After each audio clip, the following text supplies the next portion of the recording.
All right, everybody, for a very special Behind Enemy Lines, our final chance to get a little peek at what the enemy, the true enemy of Patriots Nation, is saying about our team. We welcome back one of our absolute favorite podcasters, a Jets fan with both two unique things, a sense of reality and a sense of humor. He is the host of Turn on the Jets, one of the finest Jets podcasts out there. He's been through hell and back this season, just like the rest of us. Ladies and gentlemen, it is the true gathering of the fellowships of the miserable today here on Six Rings and Football Things. It's Fitzy, it's Jumbo Hart, and it's Will Parkinson at WillPaw11 from Turn on the Jets. Will, we are thrilled to have you back.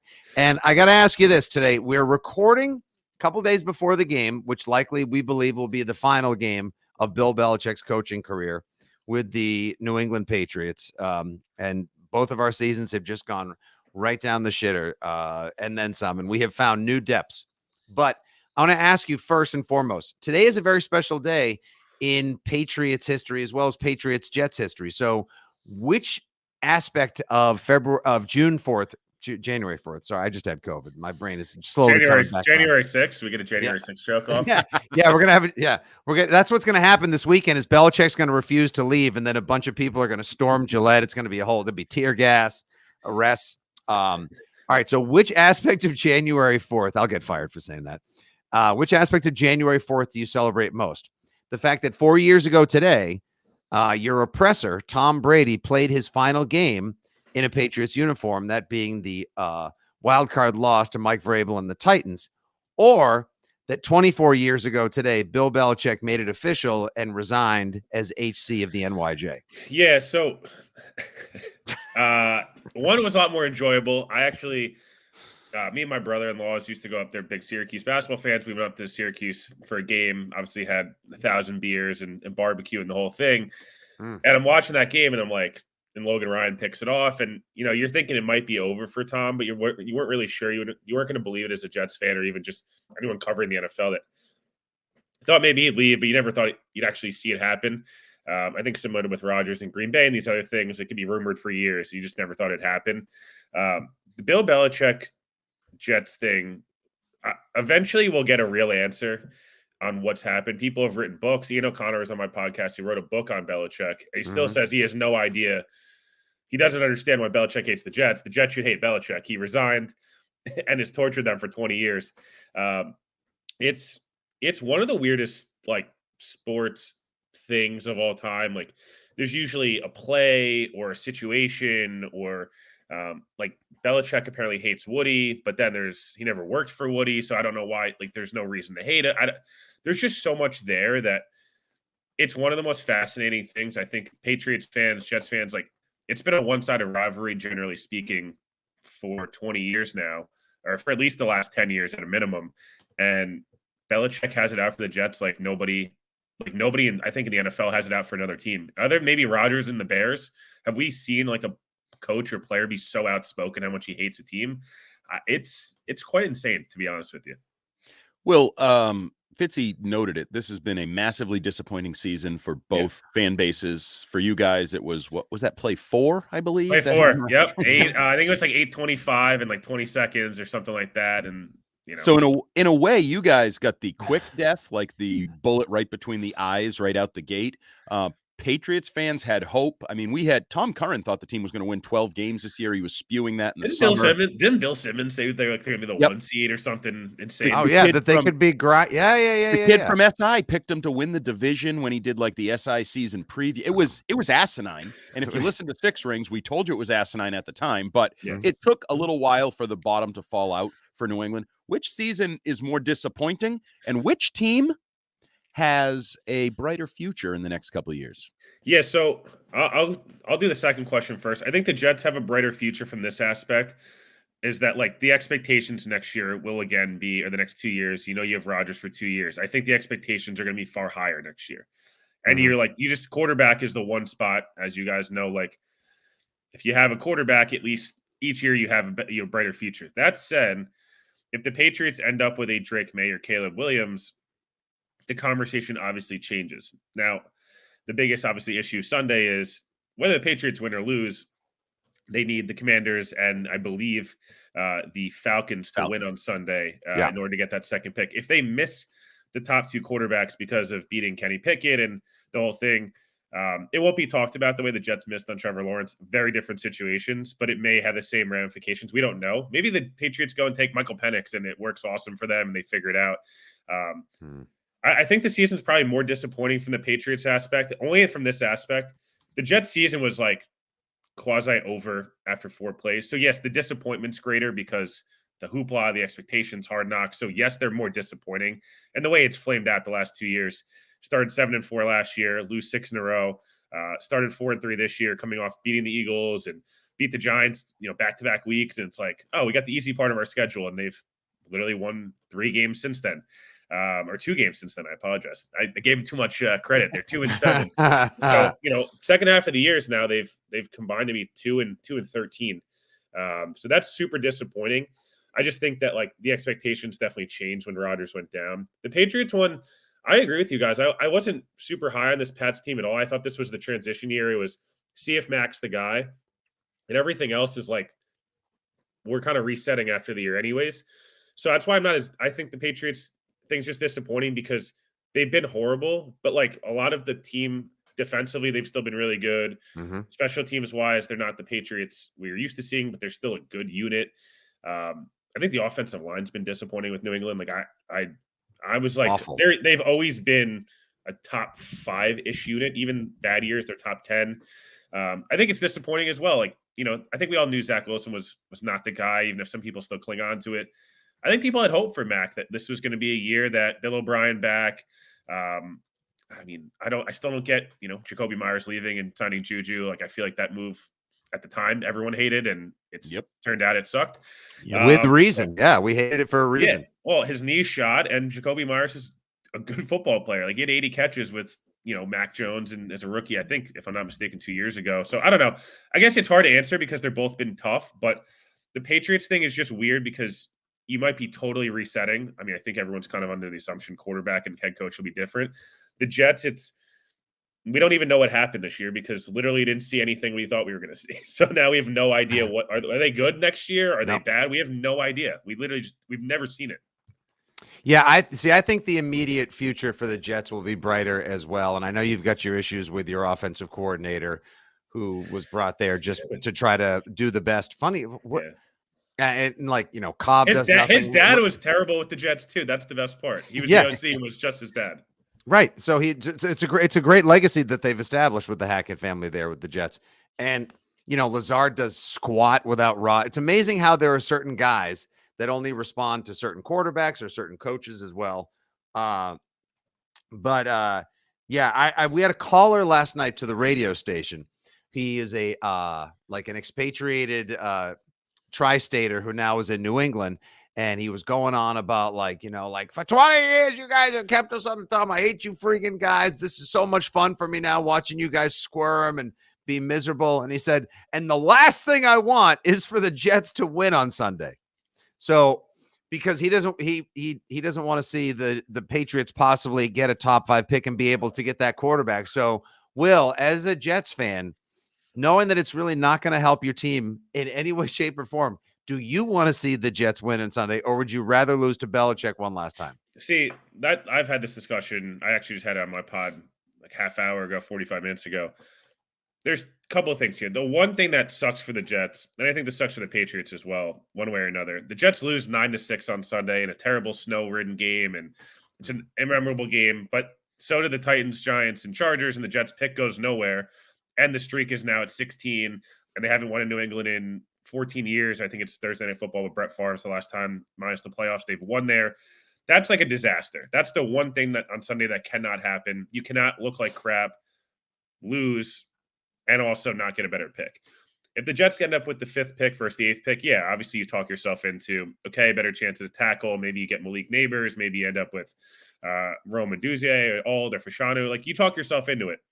I also think there's something to, like, your pick might stay 8 or 9 or whatever, and getting that streak off your back. I know, good vibes and Juju and all that stuff is kind of overrated in the NFL. There's something about the fact the Jets have literally not beaten the Patriots in going on a decade here. Like that has to matter a little bit. And I think you root for your team to win on Sunday if you're a Jets fan. And if they lose, you rationalize. But for right now, like going to a game against your rival that's owned you and just saying, I hope we lose so we move up one spot, maybe two in the draft. Dude, trade up one spot in the draft and beat your rival. Like I don't subscribe to that. And the biggest thing that I don't subscribe to is this fear. Oh, the Patriots are going to get Drake May, and that's why we can't win. Dude, shove it. Like, no offense. The Patriots didn't think they were getting Tom Brady. Everyone said that when Mac Jones was drafted, a lot of folks were like, oh, here comes Tom Brady part 2. Can't believe we let the Patriots get him. And he hasn't been that. So, like, coaching matters. The player matters. Yes. Could Drake May be a superstar for the Patriots or Caleb or Penix or Jay Daniels? Maybe. But maybe not. Like, I think a lot of folks were so scared of, Josh Allen hasn't won a Super Bowl yet. Yeah, they've won the AFC East 4 years in a row, but they look more and more mortal. And, like, I don't figure it out. Get your own good team, then like beat the Patriots because you're better, not hope that they miss out on one guy. Because who knows? Maybe the Patriots pick 3 and get Marvin Harrison Jr. and sign Russell Wilson, and they get a good coach, and they win 11 games next year. Like that's could happen too. So I just don't like the idea of like, oh, we can't win, so our rival doesn't get a good quarterback. Like the Patriots are going to draft or sign whoever they're going to sign, and you're going to have to beat them whether they have Drake May, Caleb Williams, Russell Wilson, Mac Jones, whoever it is.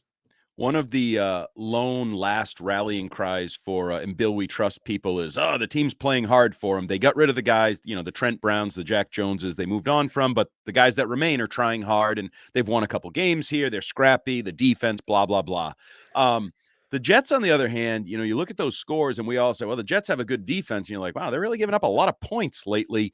Are the Jets players still fighting the good fight for Robert Saleh at this point? I would have told you pre-Dolphins game 2 weeks ago, yes. They went out and they played hard against Washington the first half, and there was a classic, like, game means nothing. We're up by 25 points. Like, what, are they going to lose the game? They almost did. I do think there was Thursday night, that first half was short week. We're eliminated from the playoffs. We're playing a team that's a buzzsaw right now. I mean, second half, they gave up 3 points, so I guess you can't say they mailed it in, but I don't think we got an A level effort from the Jets, overall on Thursday. And I hate calling out guys' effort because I think it's so hard to usually judge, and it's unfair. But like, I don't know, man. I don't feel like they had the same energy and enthusiasm playing that game. They went down and scored the Browns, but the Jets went and scored right away. 7-7. We have a chance to kind of spoil, Cleveland's season a little bit and things like that. And Cleveland just throttled them. So that's my one nervousness, and that's why I hated that the Jets came out and said Saleh and Douglas would be back no matter what. With 3 weeks left, it's not. We all expected anything you heard in that building was they're definitely coming back. But now you kind of gave them an out to like pack it in, golf clubs ready, beach stuff ready for Cancun and whatever. And we kind of saw it the last couple of weeks, and I genuinely, the Patriots are playing better than the Jets are right now. Like I know both teams are bad, and I know this game doesn't really matter from a real football perspective. If this game mattered, I'd pick the Patriots to win because they're just playing better, and like they don't look like they've mailed it in as much, where the Jets are kind of like, some guys are playing hard for sure. The effort they had against the Eagles and Bills, prolific offenses early in the year, I'm not so sure we're seeing that effort right now. Yeah, I feel like there are a couple people, and it'd be interesting to almost see if they're just like football guys and grinders, or if they're potential free agents who are trying to put some good tape out there. But a lot of business decisions seem to be being made by Jets players, whereas somehow Belichick has gotten the majority of his team to respond, save for those few bad apples that Andy mentioned, which got kicked to the curb a little while ago. I mean, the scene Sunday is going to be beyond surreal. It couldn't be more appropriate. Patriots, Jets, possibly with Belichick one last time. The shittiest of conditions, high 20s, winds, frozen rain, snow, just like an absolute snow globe. It'll probably look gorgeous on TV and be miserable being there. But I wanted to, we all know how you feel about Belichick, and you'd rather see the team win. And sadly, I hate to say it, I think Andy and I both kind of want to see the Jets win too, just because I'd rather see the Pats have that chance, whether they choose to take Joe Alt or Rome Odunze or freaking Caleb Williams or Jaden Daniels, whoever. Just get the better pick. But that said, it's clockwork. Belichick is 38-11 overall against the Jets, while with the Patriots, 39-12 overall. And the Patriots have swept their season series with the Jets 23 times. which is bananas. Which is nuts. It is. And, he's looking to, go out with that one final signature win against the Jets. Like, hey, my team may have sucked this year, but at least we beat the Jets. Where are you with, I know where you are with Hackett and with a lot of your players as well. And you should be excited for Rodgers to come back next season if he doesn't, if his mouth doesn't shoot his way off ESPN before then. They could get Jimmy Kimmel off there too. But that's a whole other story. Holy smokes. Where are you with Robert Saleh right now? I've defended him a lot the last couple of years. The way they have identified talent, especially UDFAs, late round guys, and very much not the same as Belichick, but very much put them in a system to make them succeed. These guys did not look as good other places. And DJ Reed was a good player. He was not a Pro Bowl level player. A Quincy Williams was second year in the league, got cut, was on waivers, her third year in the league. Now he's an all-pro level linebacker. And even a CJ Mosley, kind of bring him back out of a 2-year hiatus of missing a year of injury and then COVID didn't, opted out. And then all of a sudden he's back to an all-pro level player, where Sauce Gardner getting dropped into the NFL and already being a first-team all-pro guy, likely maybe multiple years in a row. Like that's a real thing. And these guys, they've had some really signature big wins. The reasons I'm hesitant with Saleh is we mentioned the effort thing. I do think the Zach Wilson just over the top defending him left and right because they had to. I understand there was no other options. And that's not all on him, but man, you start to lose guys when you're just so over the. Zach's not the problem; it's the defense. Dude, the defense gave up 6 points. Well, it's still the defense.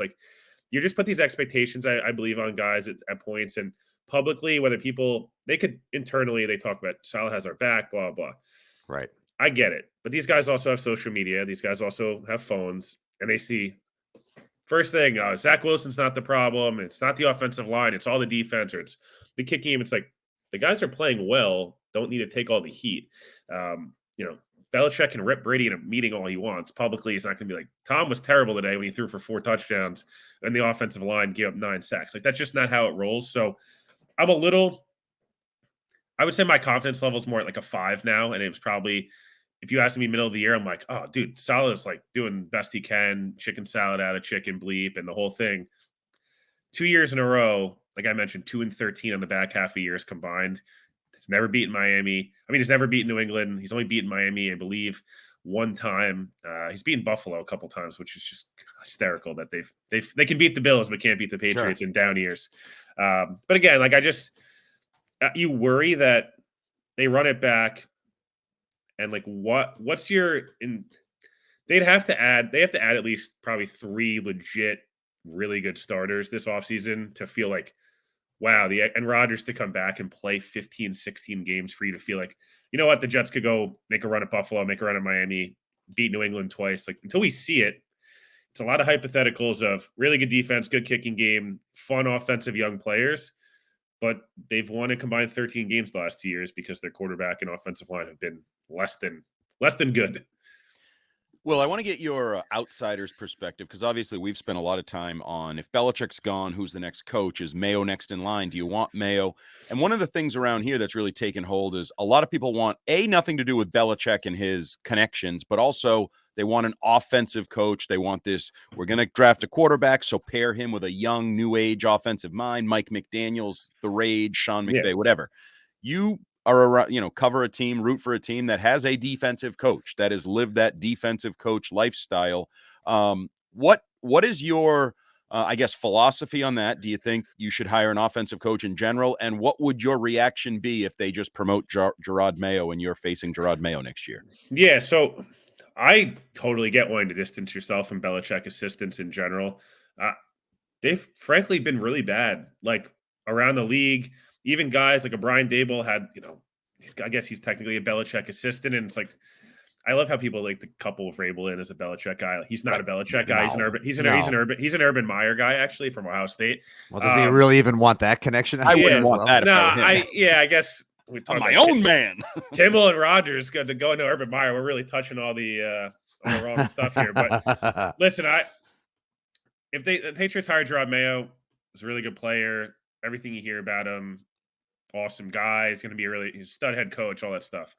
I don't think that hire scares you as much as you know, I know there's always been like, what's Belichick really pay his assistants? How much is Kraft willing to really pay? I mean, obviously, he pays Belichick a fortune.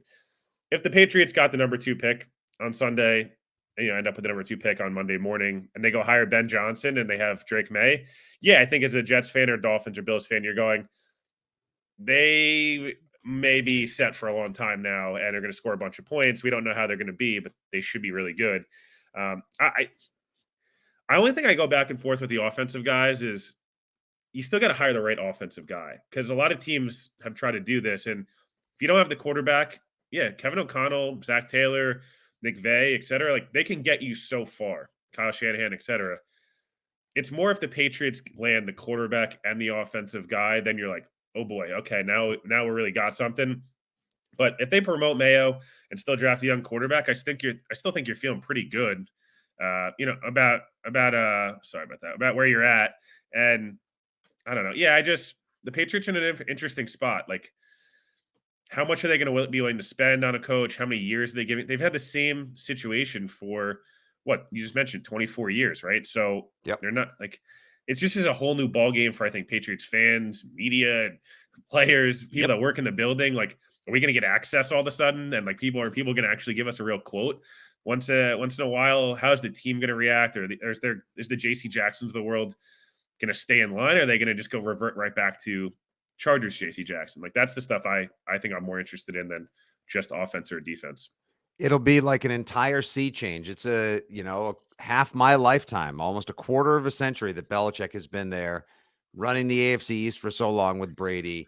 I think it's a little lazy and easy for people to just say, see, I always told you it was Belichick. It was Brady over Belichick. Like, no, you can't get anywhere without a good quarterback. There's always a perfect mix of both. That's correct. I do think Brady's probably 60-40 if you had to really like, but also Brady. Yeah, I don't know. Like that whole debate, and people always have their sides. There's Sante Samuels will say it's Brady because he hates Belichick, or the guys that love, the McCourties would probably say it's more so Belichick just because they thought he'd play whatever. But like, it was the rosters were really good at most of the time. I think people love to be like, it was all Brady. Like, dude, they had like 8 All-Pros on defense at the beginning of that dynasty. The offensive line, the Skarneckis of the world, all these guys like on that staff.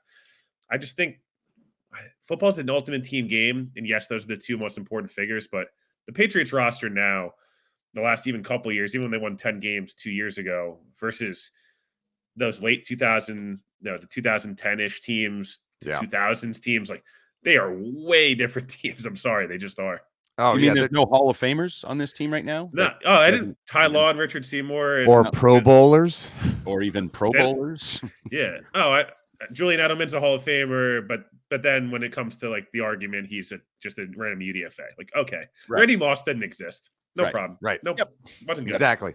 All right. So, you've got probably the more immediate optimism and outlook for next year. We'll see what kind of what turnaround the Patriots put themselves into, who will be the next coach. We heard today on Get Up, Mike Reese from ESPN said a meeting will take place Monday between Kraft and Belichick. You guys think he's definitely gone, right? Yep. Yeah. Can they trade him, or are they going to try to? Yes, they can, but there's a difference of opinions. There are those that are dug in and entrenched that believe Belichick is going to stick around. There are those that believe he's going to continue coaching and could be traded somewhere else for what sort of compensation, God only knows. I'm of the camp that he's done, period. You think he's going to walk away without that wins record? I don't. I think he'll be coaching somewhere next year. I definitely. I feel like that wins record means more to him than. But does he bring his kids with him? Does he uproot them from Nantucket and Boston where they've got these great lives going on? And does he make Steve come work with him somewhere else? Or does he leave him to coach with Mayo and then we get a Belichick Bowl next year? That's what I think. I think Steve Belichick is going to run Gerard Mayo's defense, and I think Bill Belichick might be facing it for the whoever next Chargers, I guess. I want that. Then I selfishly want Dallas. I want Dallas to fall on their face in the now. I don't know this timeline how you make this work because they're in the playoffs, but I want them to fall on their face. I want Jerry Jones to have an absolute mental breakdown, trade for Bill Belichick, yes, and trade for Belichick and go all in. That is my dream scenario that I don't think is all that likely. Aren't the Bears like I think the Bears are the best job. Like, that was my Will 2 months ago when I thought he was still definitely going to coach. Now they've committed to Eberflus, but like, my God, I'd The walk same that way one the back quickly. The same way the Oklahoma City Thunder have like a good young team now and are just loaded with draft picks for the years to come. The Bears are a borderline good team now. They're on their way up. But only if And you like Fields. It all hinges on Yeah. how you, if Belichick thinks Fields is a legit quarterback, which, by the way, he's the anti-Belichick quarterback. Yeah, He would Exactly. really really less of a Belichick right, guy. Andy. So- He's literally the like. Here's the Belichick quarterback on the 180 degrees away is Justin Fields. The only thing with I was gonna say the only thing with the Bears, they could. I still think it's a. I understand people like getting excited about Fields. You always get excited about the homegrown guy. You know when you're kind of eliminated and you start playing well, you do it to yourself. If Fields really nets you at 2, which is I guess what I think Jeremy Fowler reported yesterday.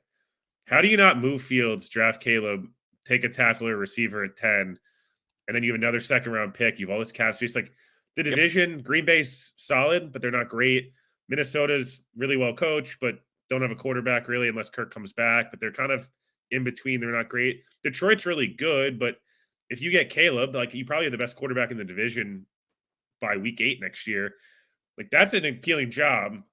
The Chargers job, I'm sorry, I don't get the hype for the Chargers job at all. You've heard it's Herbert in the top 5 pick. Other than that, what are you excited about? They're massive cap issues. Massive cap issues. Didn't know that really. Oh, they have they're 2 guys with $48 million over. Yeah, and they like Khalil Mack's cap numbers like 38 million. They have some of the highest cap numbers in football and the highest I think Keenan Allen might be 30 something million cap number. Like next year they have. Let's see. I'm pretty positive they're like 48 million over before they even get to. Yeah, next year Khalil Mack 38, Joey Bosa's 36, Keenan Allen 34, Mike Williams 30. Whoa, Mike my Williams God. 32, Derwin James 20, Corey Linsley 15. Jeez. Eric Kendricks 10 million. Jeez. Yeah. This gets dark quickly. Yeah. Wow. Belichick may even be like, I wouldn't do this shit. And you can only push a lot into the future. We've seen it with New Orleans. The Jets are going to have to do the same thing. They have a lot. They can clear like 80 million in cap space quickly, but it's all restructures and void years and all that stuff. I get all that stuff. But I know Herbert's awesome. This is I'm not an anti-Herbert person at all. I'm obviously a Herbert over Tua guy because you have to be.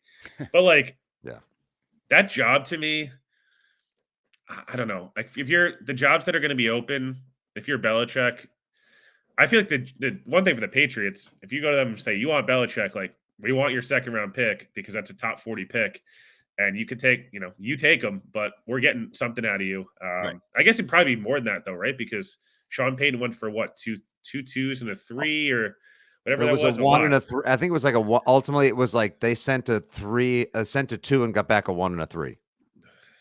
Yeah.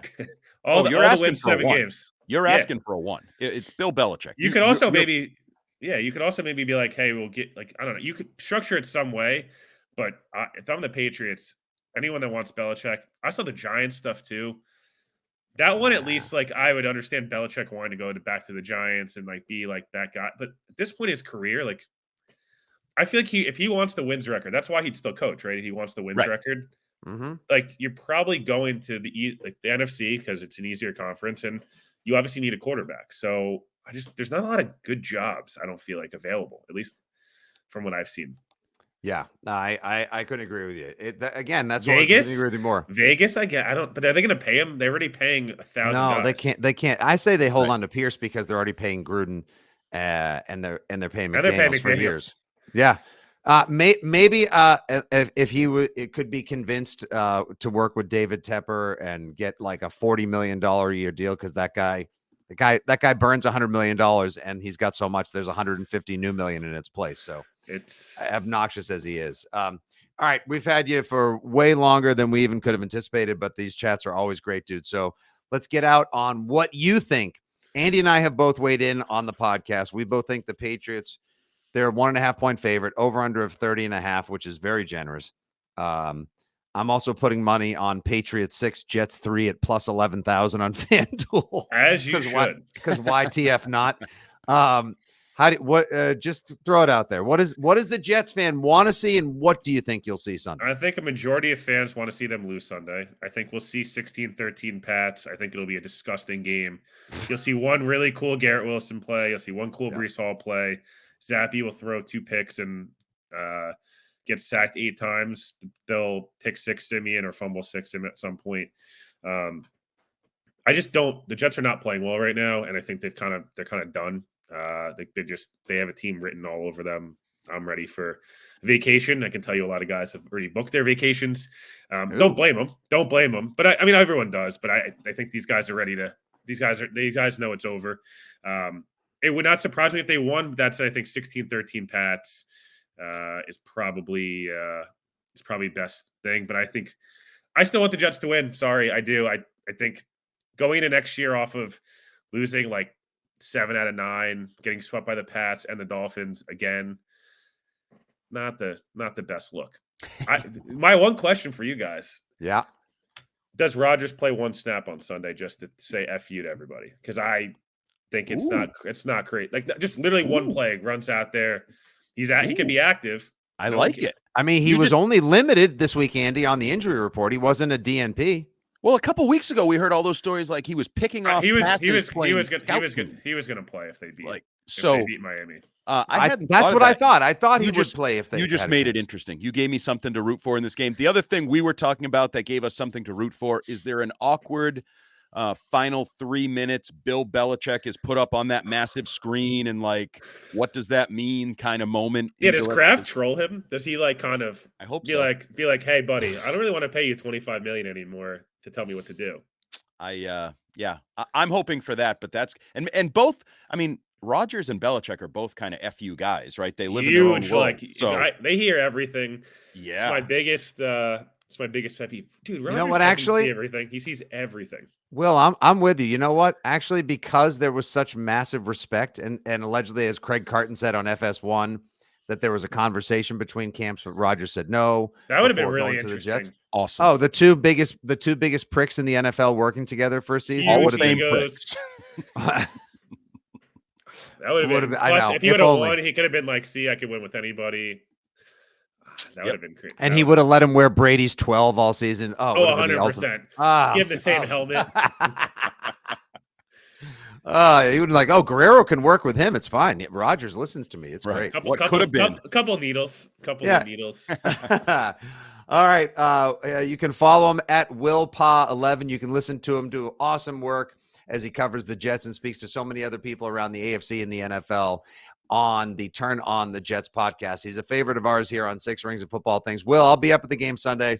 Maybe I can meet you up in real IRL I'll text and you say hi. I'll text you when I get up there. Please do, for sure. And folks, you can tune in to me and Andy Hart on the Six Rings postgame show, the possible final ultimate Bill Belichick postgame show edition. You're not going to want to miss it. We'll be live on WEEI from 4 to 7:30 immediately following the conclusion of the Drunken Snowball game that will be Patriots versus Jets. For Will Pa, for producer Terp, for Jumbo Hart, this is your old pal Nick Fitzy-Stevens saying thank you once again for listening to Six Rings and Football Things, brought to you by the FanDuel Sportsbook. FanDuel, make every moment more. FanDuel.com/Six Rings to sign up now. Don't forget, plus 11,000 on Patriots 6 and Jets 3. Good day, everybody. God bless. Enjoy the finale. Viva Belichick. And as always, go Pats.